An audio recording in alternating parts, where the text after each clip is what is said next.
représente la ville de Sélestat à l'époque de Beatus Rhenanus, donc ce savant célestadien qui a légué sa collection à la ville de Sélestat. On voit une petite maquette qui permet de comprendre comment était structurée la ville à l'époque de Beatus Rhenanus.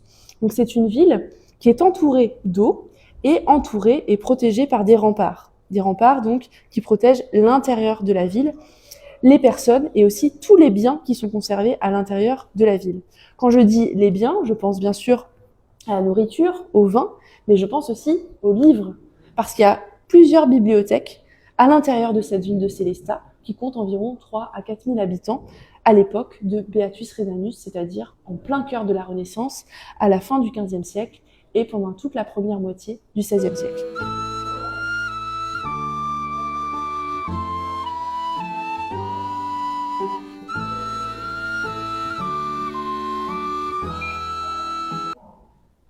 Ici, on est devant le trésor de la bibliothèque humaniste, donc c'est la partie la plus précieuse du musée, la partie où on conserve les œuvres, les ouvrages les plus anciens de la bibliothèque humaniste de la période médiévale, du 7e siècle jusqu'au 16e siècle. Donc c'est ici qu'est conservée la collection de Beatus Rhenanus qui aujourd'hui est inscrite au registre Mémoire du monde de l'UNESCO. On a encore beaucoup de reliures de l'époque de Beatus Rhenanus. Beaucoup sont restés dans un très très bon état, ce qui permet d'avoir encore des reliures d'origine en fait. Les pages de l'ouvrage et vous pouvez zoomer pour comprendre un certain nombre de détails de l'ouvrage.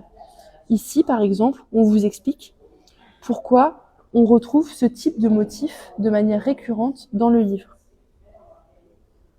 Vous allez toujours avoir des petits détails qui vous expliquent certaines anecdotes sur la fabrication du livre. Ici, par exemple, on a ce qu'on appelle une faute d'inattention. Le copiste a écrit 2 fois le même mot.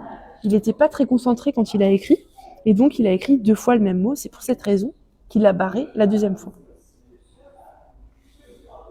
Spécialiste d'un sujet en particulier. Beatus Rhenanus, il s'intéressait à la géographie, à la poésie, à l'histoire, à la théologie,